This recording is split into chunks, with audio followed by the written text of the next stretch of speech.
Welcome, my friends. I'm Dave Champion and my illustrious co-host Bill Carns, and together we are totally unprepared.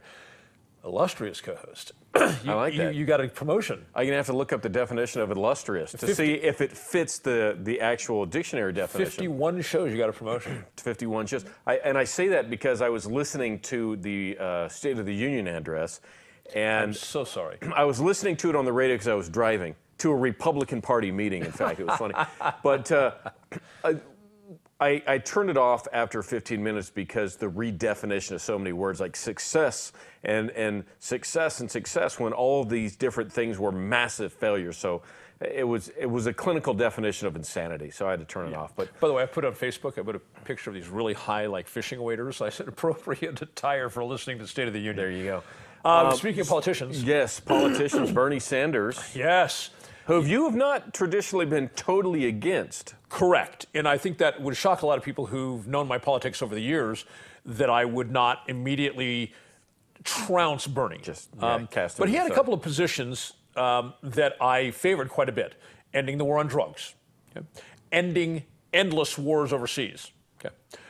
Ending for-profit prisons. Okay, these are all things I think must be done, and that was something that he came out part of his platform. And of course, a lot of people were mocking him because, oh yeah, free college for everybody. Like, oh, where's that money going to come from? It's not free. My thing is we just spent $6.2 billion. Trillion. Was it? Trillion. Trillion. Thank you. $6.2 trillion invading two countries that have never done anything to America or Americans. So if we're going to engage in that sort of profligate spending, irresponsible profligate spending, if that is a reality of D.C., let's spend it here to educate our kids. I would make the assertion that if you're going to spend yourself into bankruptcy, you're going to get as many credit cards as you can and spend yourself into bankruptcy, knowing that that's where you're headed. Mm-hmm. You'd think that you'd buy stuff for yourself and your family. Yeah. And not for some stranger down the street or something. I mean, keep it at home. Illustrates beautifully the point. Which is really what we're doing. I mean, we're borrowing, 60 cents of every dollar that's spent? Yeah. We're and then we're paying interest on that. Total lack of integrity. But while I have kept an open mind about Bernie Sanders, that closed Sunday morning during the political talk shows.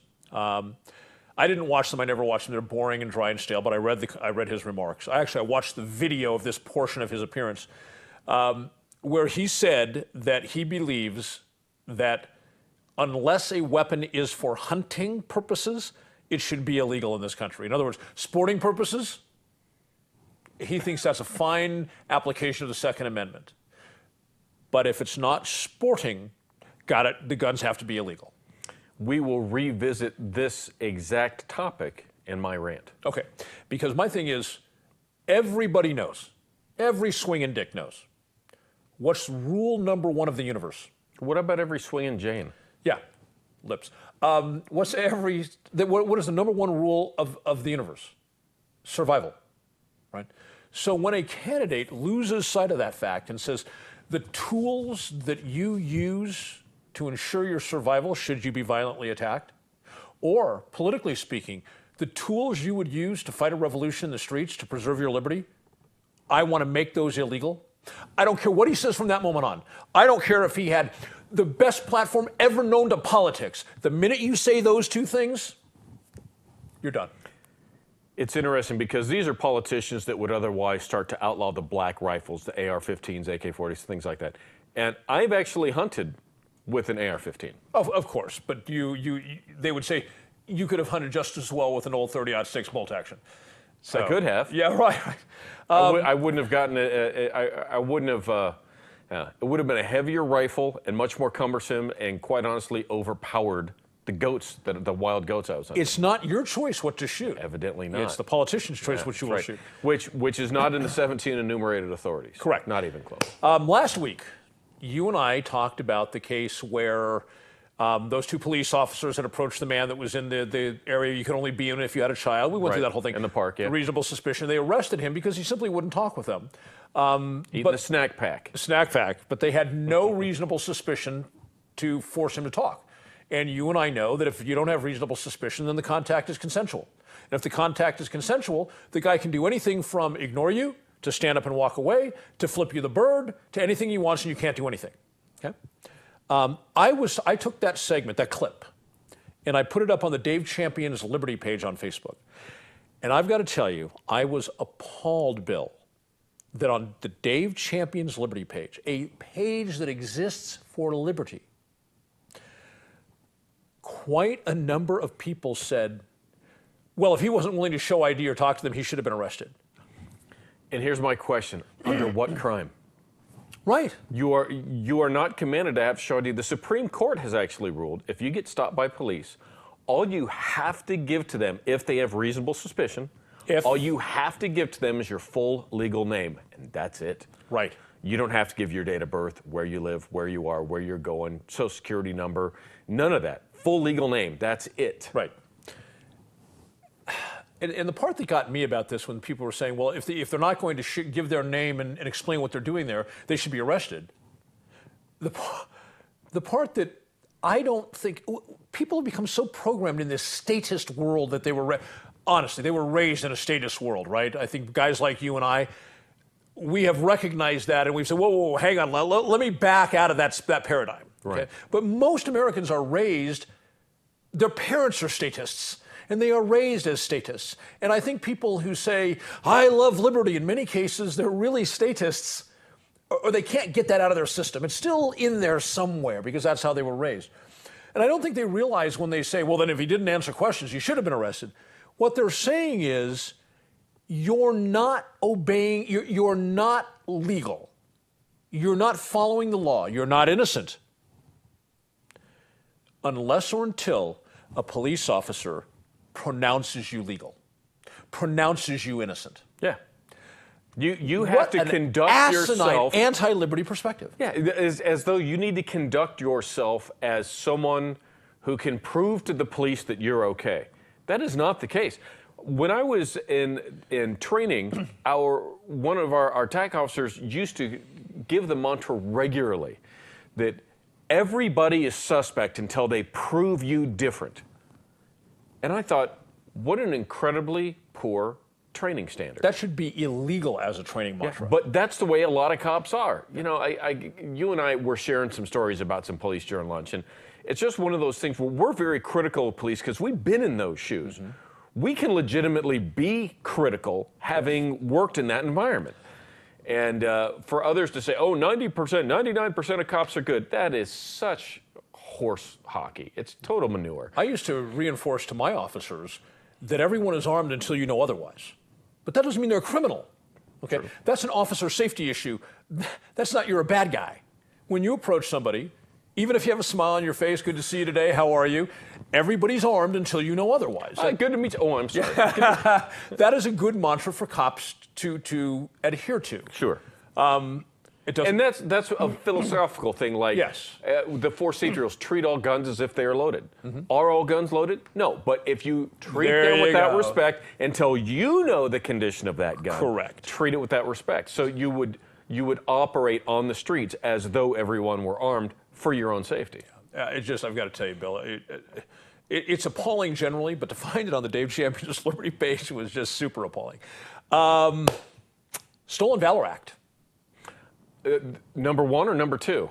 The first one that yes. was the first one that was kicked loose by the Supreme Court, or the second one that's making its way through the courts? That's actually been struck down by a district court now.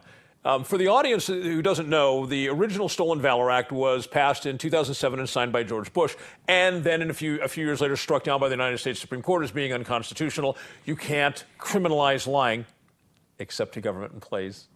But lying to one another, isn't that the double standard, right? Lying to one another in society should have criminals. By the way, I agree with that. Bill, you've heard me say many times I thought the Stolen Valor Act was a very poor choice. It does not belong in our country. I don't care how much it irks people that other people lie about having been in this in the military or earned that medal or whatnot.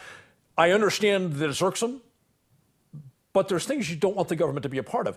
And when as that original act made its way through the courts, when it got to the Ninth Circuit, and I was trying to think how to express why I believe it should not be a law, and here's the words from the Ninth Circuit, which I thought, I read it and said, aha, exactly what I've been trying to say. the right to speak and write whatever one chooses, including, to some degree, worthless, offensive, and demonstrable untruths, without cowering in fear of a powerful government, is, in our view, the essential component of the protection afforded by the First Amendment. I thought, did I say fifth? Now, it's interesting that it says worthless, offensive, and demonstrative untruths, which is what I was hearing listening to the and you talked about the Union address tip of the iceberg, because the court goes on to say that if you wanted to classify them as crimes, you could classify everyday lies as criminal acts, such as lying about one's age, misinterpreting one's financial status on Facebook, or telling one's mother falsehoods about drinking, smoking, or sex. Okay, so I just think it's interesting that the Ninth Circuit actually mentioned Facebook in one of their rulings. That's what I think is funny. But it's an excellent point, and one that really was, I think, the core of my being irked about the Stolen Valor Act. We don't want to get in a position where the government starts deciding what lies you're going to be punished for. That's a slippery slope we don't want to go down. It is. And nobody, Dave, myself, nobody supports stolen valor. You don't support some jackass going out there and saying, I was in the military, or I was a 9/11 firefighter when, the guy was in Oklahoma. I was an Air Force Navy SEAL. Yeah. And I proved that in Ranger School. Yeah, right. Back when I was in NAM. But, the NAM. The name. When I was in the NAM, yeah. Nobody supports that kind of thing. But to get to the point where we're allowing the government to define that, because what they'll do is they will change it more and more and more as time goes on. And throw you in a cage over it? Yeah, come on. And not an enumerated authority either. And if you've ever watched the video, when these guys that are lying about this stuff are caught on video, if you ever watch the videos, they're such knuckleheads. I mean, they've got the medals are on their forehead, stuff's hanging off. You look at them and you go, this guy's trying to tell you he's what? The guy looks like he just escaped from a loony bin. I saw a guy that was probably 140 pounds overweight wearing a Marine Corps uniform with Ranger tabs and a Navy SEAL trident. I mean, come on. We can handle this without the government. Yeah, and we'll be back next segment.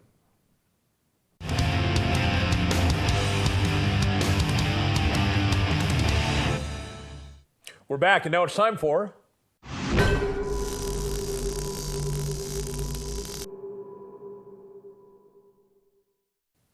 What is up with false headlines?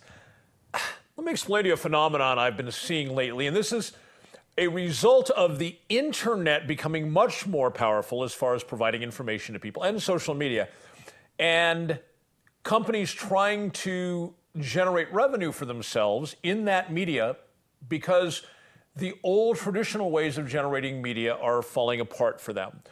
And what I've seen a lot is that journalistic enterprises are now putting headlines on articles. When you read the article, what they said in the headline doesn't appear in the article. They're creating headlines that are sensationalistic, that they imagine will cause people to click on them. Why do they want them to click on them? They want them to click on them because then when they are trying to appeal to advertisers to advertise on their page, the number of people who are visiting that site is part of the equation on how much advertising money they can seek from their advertisers. So it's just like the dominant television media. They hype stories that don't need to be hyped. They blow them far out of proportion. They keep them going for days or weeks when they really deserve maybe an hour of attention. But then there are always things that will hook you up emotionally because they want you to, go to work and come back and turn it back on to see what's happening with that story. Because the longer you turn in, and of course this is verified via Nielsen ratings, the longer people tune in, the more they get advertising money. So the dominant media, television media, sensationalizes stories that, especially when it tugs on people's heartstrings or gets them angry, in order to keep those people coming back. I think they do all of society a disservice when they do that. They do themselves a service, but I think in many cases they do a disservice to all of society. They're supposed to be providing the news. They're not supposed to be sensationalizing things for their own benefit. Well, they do the same thing in the internet world with these false headlines.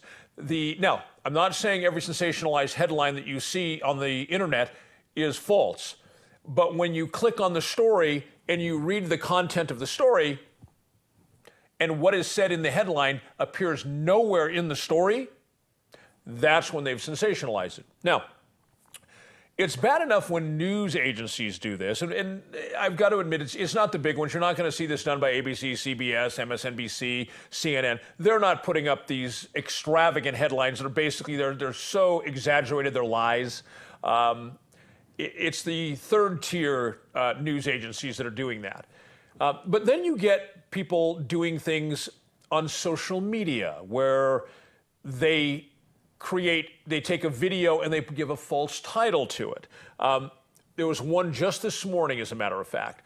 There is a video that I saw. I'm going to guess I first saw this video 2, maybe 3 years ago. And it was a video out of South Africa. And as you're probably aware, there is more than a little strife in South Africa, even today, between whites and blacks. And there was a video of a white guy, and he's being pursued by a group of blacks who are obviously, by their conduct and their attire, they are thugs. And he's obviously a businessman. He's carrying his briefcase, the whole thing's being videotaped, so he's minding his own business, and they're harassing him, throwing rocks and bottles, and then they start pursuing him as he's heading up the road. He's walking. And eventually, when the road narrows, he turns around, he sweeps his coat back, and he puts his hand on his gun, and he starts giving them commands. You can't understand what he's saying. He's speaking in whatever language they speak in South Africa. And but from the scene, you can be pretty clear he's saying, if you approach me any further, I'm going to shoot you. One of them has a pipe in his hand. They're very aggressive. They're coming after him. And he stops and turns around. He's got his briefcase out in front of him. And he's got his hand on his gun, and he's giving these guys commands. That was out of South Africa, the original footage. And it was later then turned into a French documentary, and French subtitles were put on it. Now, that clip from the French documentary is now being posted on social media with the headline, "Muslim refugees attack Frenchmen." Complete and blatant lie. They're not Muslims. It's not France. There's no Frenchmen. It was in South Africa. And I've seen other things like this, and it seems to be getting very, very popular now with the bigots, the Muslim haters. What they'll do is they'll go out to YouTube or some other source, and they'll find a video of someone with dark skin attacking somebody else. Another example I saw was there was 2 black males and 2 black females. And they definitely look, by their hairstyle and clothing styles, they definitely look like it's in America. And they attack a white woman, throw her across a car, beat her, take her purse, throw her on the ground. She tries to get her purse back. They punch her in the face. I mean, it's a pretty violent thing. And of course, there's people walking back and forth who do nothing. Another sign that it's America. And the headline on the video was, "Muslim refugees attacking European woman." Okay? When you watch the video, it looks much more like the U.S. than Europe. And there is there's nothing, zero in the video that would lead anybody. If you took that, I don't want to call it a headline, that lie off the video, and said, who is this doing this? All that somebody watching the video could tell you is, I don't know, 4 black people attacking a white woman? Where is that taking place? No way to know. What religion are the attackers? How would I know?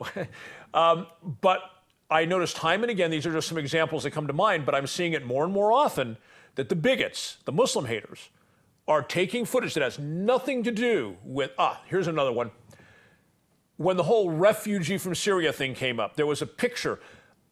It was all over my news feed on Facebook, and it shows a bunch of men, dark, swarthy men, clearly not in the U.S., coming through these, like, the kind of barricades they use to herd people in some sort of a government building. And it shows them, and it says, these are the refugees, where are all their women and children, right? Attacking the idea that these refugees are legitimate. Okay. Well, I researched the photograph, and the photograph was not of refugees coming to America or refugees coming to Europe. The still photograph was of a train station in a Middle Eastern country adjacent to a sports stadium, which there was about to be a sporting event. And of course, in Muslim countries, women don't attend sporting events. And so this was a train disgorging all these men from the various areas out in the city and in the outlying portions. It had made its circuit picking up all these men, and this was the station they were all getting off to go to the soccer event. Okay? But it was portrayed as that it was refugees arriving in Europe with no women and children. Blatant lie and falsehood. Now, I don't see this being done in any other area or any other venue than Islam. I don't see videos being created, lied about, mischaracterized, and spread all over that are falsehoods, blatant lying falsehoods about anything but Islam.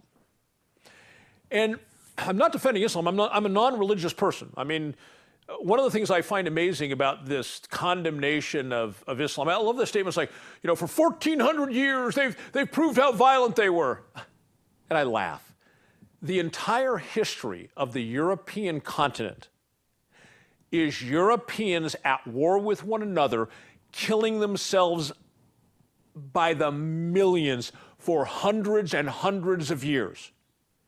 This country in Europe, attacking each other over hundreds of years, millions dead. I never hear anybody say, oh, those evil Christians for murdering millions of people. I don't hear it said. However, then the Turks invade Cyprus. They invade Italy. They take over the Balkan regions. We're going back hundreds and hundreds of years, of course. And people look back at that and they say, look at the evil Muslims who invaded it. So if European Christians kill each other by the millions, it's all, we don't see it, la, la, la, la. But when Muslims come and take over an area, oh, it's evil. The hypocrisy is absolutely absurd. And I see that by the bigotry going on now, these people who are, and of course, keep in mind, this isn't an oopsie. The people who are putting this together, who take these videos, crime videos committed someplace, and they put the false appellation on them that it's Muslims doing it, may know what they're doing. It's not an accident. That headline didn't just fall on that video. This is the bigotry that a certain kind of person, and I'm only concerned with what goes on in our country, I'm sure there's bigotry all over the world, but this is the bigotry that a certain kind of American exemplifies. And I personally am disgusted by it. Bill? Me too. The funny thing is the audience doesn't know all the stuff you've been doing while I've been talking. No. So Bill sits back down in his chair and it's like, Bill? Me too. By the way, we need to end 7 seconds before this because I didn't set it properly. Okay. With that being said, the idea that people take anything in order to use it as a lie to support their narrative shows a complete lack of any sort of credibility whatsoever. Integrity. And those who perpetrate it, some oftentimes unknowingly, it's their fiduciary responsibility to look into it. It really is. I don't like to share stuff unless I look at something and I can, if it's funny, fine. If it's trying to get to some political end or political means, it's total garbage, it's hogwash. And the people that do that sort of thing, that is the sort of thing where I think people should face some sort of penalty for it. I don't know if it's government-instituted penalty, but maybe some sort of a lawsuit penalty or something along that lines. This is the sort of thing that I just can't say. Maybe just several rapid punches from Mike Tyson right in the face penalty. Right. These are the sorts of things that really damage. It's stupidity. It's no integrity. I can't stand this garbage. And it also shows how weak and worthless their perspective is, that they have to lie to cause others to join them. Whenever anybody starts lying in order to make their bigotry accepted by others or a political position accepted by others. Whenever somebody lies, to me, it's an instant sign that their position is that weak, that untenable, that unsupportable, that irrational, and that illogical, that they feel compelled to propagate falsehoods to get others to join them. And this happens in politics all the time, which actually I'm going to address in the next segment in my rant. Some proposed thoughts that I've got based exactly on that. We'll be right back.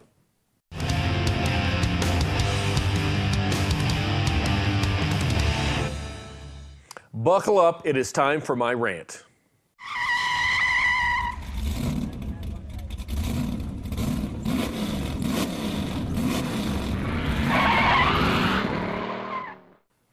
You know what really grinds my gears? Lying-assed scuzzball politicians and political wannabes. Not too dissimilar from what Dave was just ranting about with people lying and using falsehoods to try to get their way.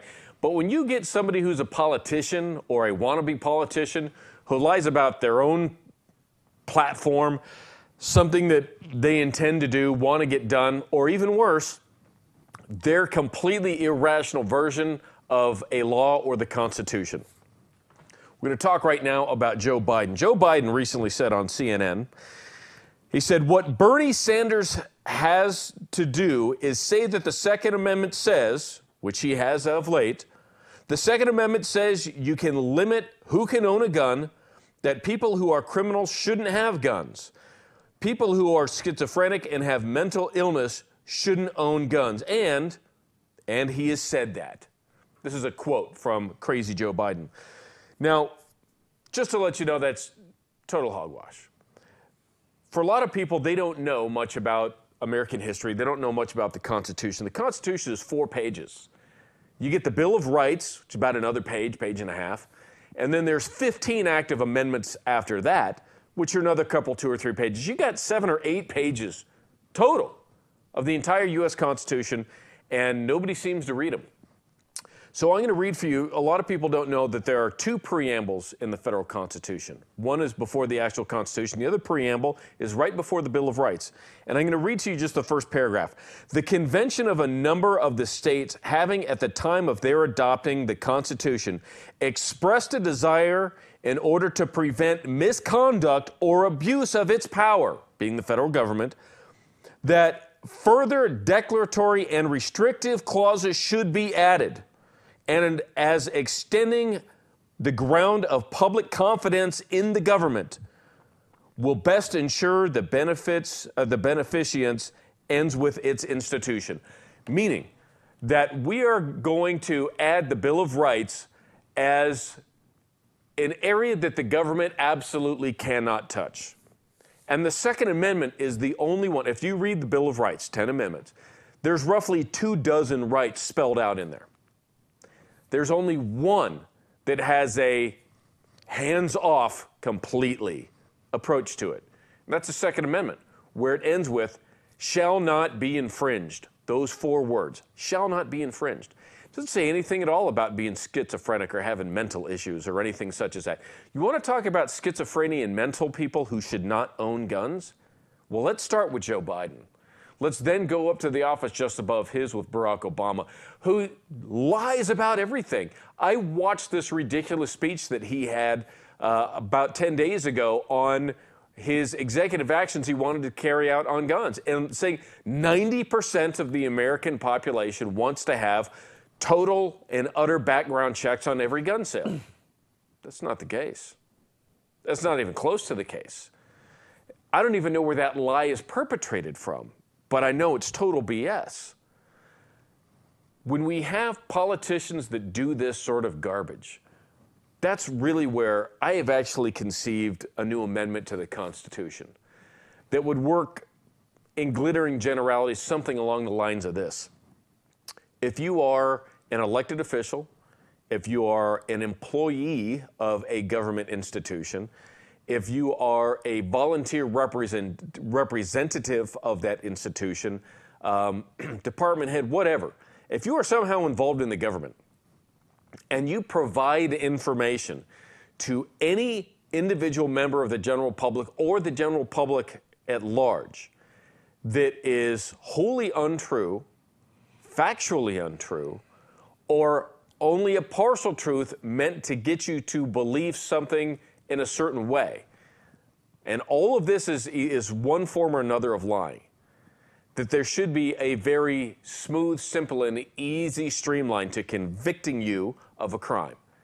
And whatever that penalty is lined out, because you are a government agent, again, being elected, appointed, hired, a volunteer on top of whatever, if you're a czar, who knows, that you would serve quadruple the penalty as handed down, including financial. Plus, you would never, ever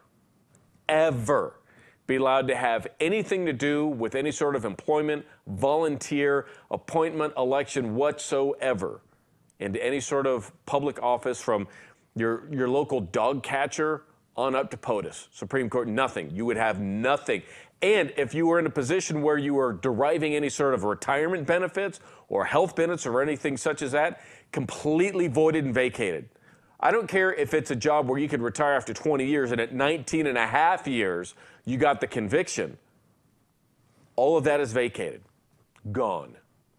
Now that's my 2 cents. That's to keep people in public office honest and to keep them from lying, which is all they do with zero repercussions. You know, if I had a job where I held a top secret clearance, and I ended up putting an email server in my own house, and I started conducting business stuff out of my house with that server, with different secret and sensitive communiques on there, I would have expected to have been investigated, arrested, and incarcerated in a very short period of time.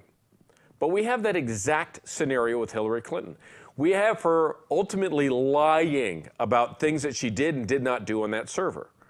However, you have the FBI that's come out and proven that she's lied constantly about this. A most recent poll that came out within the last 4 or 5 days has said that 55% of Democrats who were polled and asked if Hillary Clinton was indicted on this, would you still support her? And 55% of them said yes. Really? Truly? More than half of you are actually going to support. Now, imagine this. Let's say that the person who perpetrated this sort of action was, let's say, Marco Rubio, because he's on the Senate Intelligence Committee. Would Marco Rubio be given such a free pass? And would his supporters, would 55% of his supporters say, you know what, we don't care, it's okay, we'll still support him? The answer is no, absolutely not. And honestly, Democrats are held to a different standard than Republicans. They're held to zero standard whatsoever. The idea that Hillary Clinton will be prosecuted by the federal government is very, very unlikely, and I'll tell you why. She's a Democrat, she's a presidential candidate. Now, some of you might say that what I'm about to give out as information to you is pure BS. Well, it's a little bit of speculation, but it's based on a whole bunch of facts. When the Bilderberg Group met in June of 2008, that's when they decided, when Hillary Clinton and Barack Obama both attended, how this was going to go. Barack, you are going to sail on and be the nominee. Hillary, you've got to take a back seat. You saw that she backed off after that weekend. And you're going to get pushed through in 2016. So there she is. This is her time. This is where she's been anointed to do this by those who actually tell the politicians what to do. There's a couple of families out there. There's a couple of groups out there. There's about 7 families who have really run this country over the years, and other organizations that work with them that really call a lot of the shots. All these massive business people, all this huge money in banking and influence. These are the guys that are really calling the shots. You end up now with Hillary, who's going to sail on. If she's going to get prosecuted, it has to be through the executive branch of the government, through the Department of Justice. Well, who runs that? Loretta Lynch. Who does she work for? Barack Obama. And if he says, you're not going to prosecute this, it's not going to get prosecuted. And if Hillary were to win, she certainly isn't going to get prosecuted. She'd have to then be impeached by the House. The House has yet to try to impeach Barack Obama, who has violated the Constitution in so many ways it boggles the mind. And they don't have the cojones to actually try to put him through any sort of impeachment. When you get Bill Clinton, who lied about receiving oral sex in the Oval Office, or the Oral Office, I think it's called now, because of that, he was impeached because of moral statutes, moral standards, as opposed to actually violating the Constitution up one side and down the other. Dave, what do you think about this, man? I don't see really getting a Hummer as an impeachable offense. Why would it be? Yeah. It's funny because politicians look at things completely different than the rest of the real world. Politicians, especially career politicians that have been in Washington for a decade or more, they have such a skewed, warped perspective on, they live in a bubble. And all the other 320 million of us are not in that bubble. And Hillary Clinton is in the bubble. And there's an expression that we use a lot, which is, it's a big club and you're not in it. And that's nowhere more true than it is with the politicians in D.C. It's a big club. It's 335 schmucks up on the Hill. It's most of the people in the executive branch. It's a whole lot of the judiciary. And so you pose the question, well, what are the odds that Hillary is going to be indicted? My thoughts are similar to yours, although there is clearly, on this email issue, there is clearly now enough evidence for an indictment. And here's the most offensive part of the whole thing. If it was me or Bill, okay, me or you, we'd be rotting in prison by now. Oh, yeah. Okay? But because Hillary is in that big club that we're not a part of, and the ethos there to me seems to be, well, yeah, well, really shouldn't have done that, buddy, but we're all in the same club, man. I wouldn't do you like that. I mean, I know you went out and you killed an 18-month-old baby on camera, but hey, we're all part of the same club. I got to have your back, you got to have my back, because it's us against 320 million Americans. That's and we're holding all the cards. Yeah, and it seems a bit extremist to say that, especially the way I characterize it, but that appears to be the ethos in D.C. If you're in D.C. and you're notable, because they'll cut their subordinate's throat in a heartbeat. I mean, look at Scooter Libby, right? He got convicted of removing documents from the National Archive on command from who? Was it Dick Cheney? I forget who it was. And then what happened? He had his sentence commuted. And Dick Cheney was infuriated with Bush, because Bush refused to completely pardon him, so that the misdemeanor is still on his record. I think I'm going to coin a term called planet politics. Okay. And that would be the guys that are on the planet of politics in D.C. and around And not on our planet. Not on our planet. And we'll be right back in segment 4.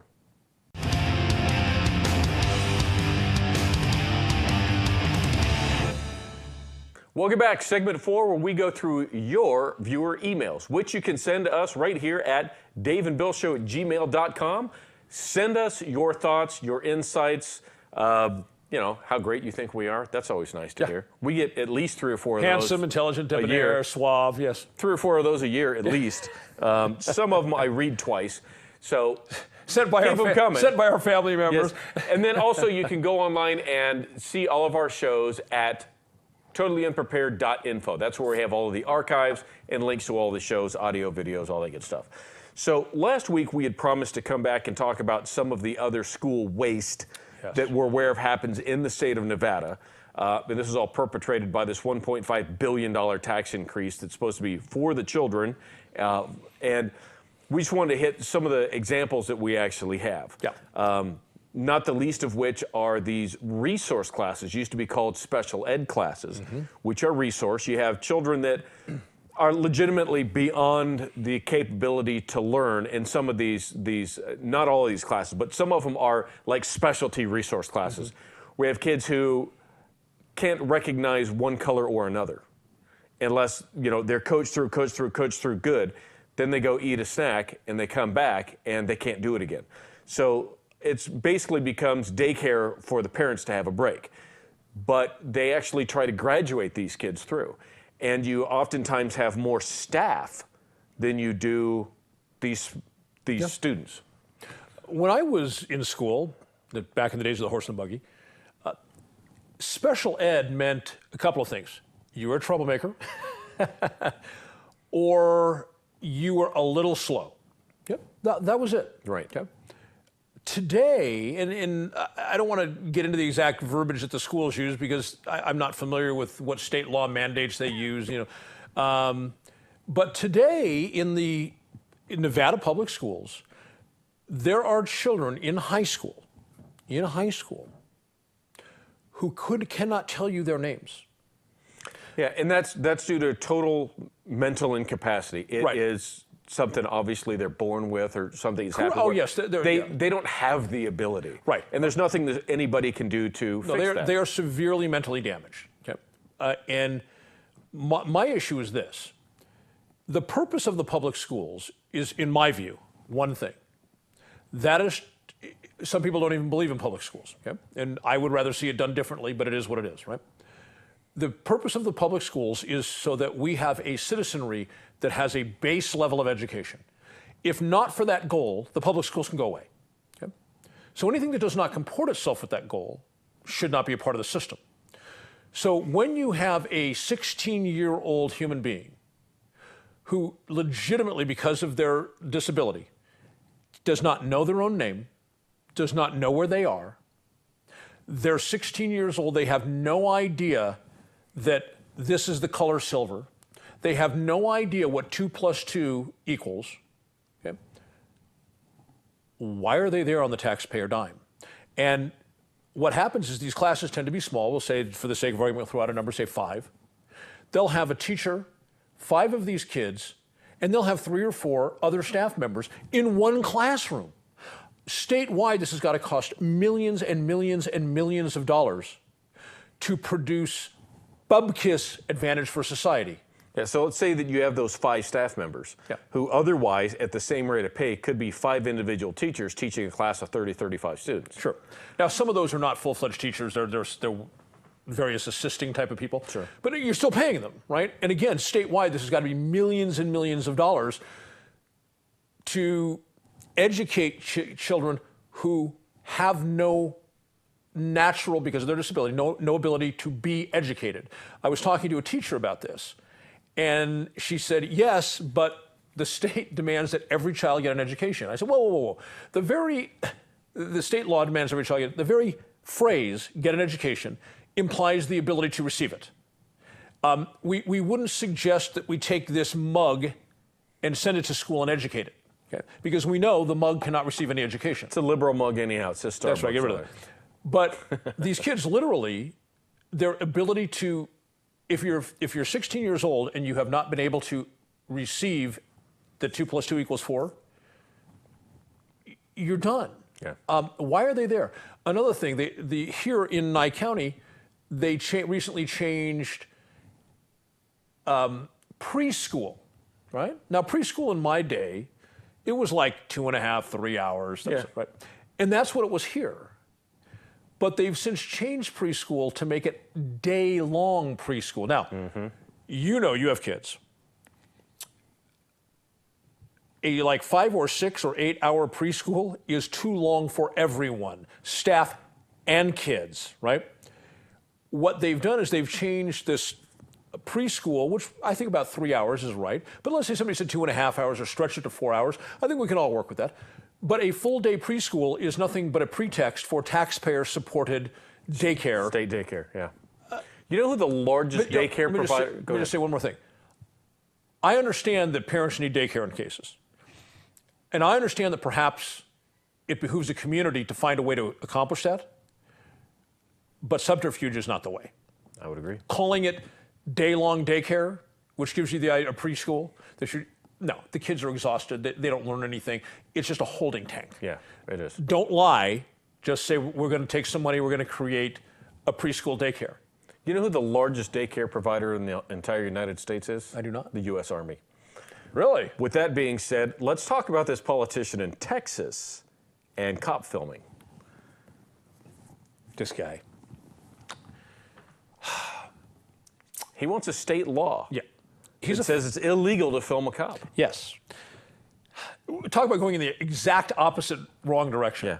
Now, is he serious? Is he just pandering to get the endorsement of the police union? oh, no. I mean, no. what is with this You got to guy? hear his justification. He was a cop years ago. Oh, okay. Well, that helps explain down it. in Tennessee. Okay. And he was making an arrest of some Buddy. No, he was making an arrest of some like a musical guy. I can't remember his Okay. name, but you would recognize the name if I.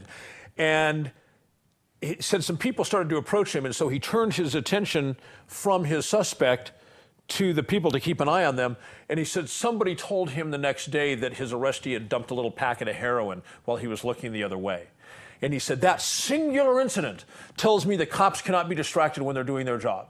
Okay. Now, first, Now, if somebody was filming him, they would have caught that. They would have the video. there It would you have been go. evidence. Right. But my thing is, we do not live in a perfect world. Okay.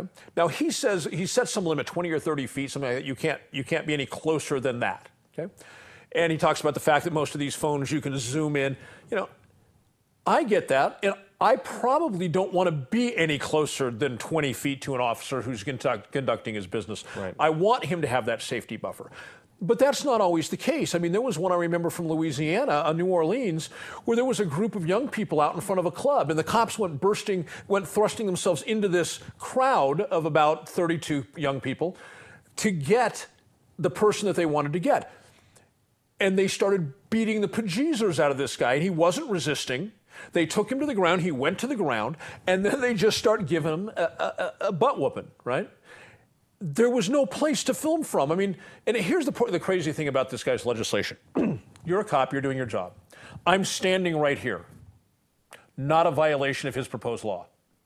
If I continue to stand here, but I reach down into my pocket and I start doing this, now I go to jail. What about if you're filming him for yourself and it's a car stop? Obviously, the difference is between where you're sitting, the door, and where the cop is standing. And you could have your camera literally right here filming things. Right.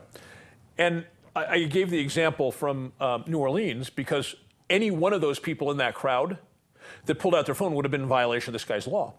And all of this, and This is a guy who's part of the problem. right. And I did a rant last week about the reason that society is seeing the law enforcement community so differently is because of these videos. So I'm sorry, I don't buy his excuse about this guy dropping a little dime bag of heroin. I think what he's trying to do is he's trying to make sure that people feel intimidated because, if you tell the cops that they can arrest somebody that's 20 feet, filming within 20 feet of them, what is that going to translate to in practical terms for cops on the street? 50 feet. That's right. No, he was within 20 feet, Yeah. right? You can't measure those things, right? And so it's going to create an environment where people feel they cannot film lest they go to jail. It will have a chilling effect on filming cops. It's a huge step backwards. Most police departments that have gone to body cams on their officers Right.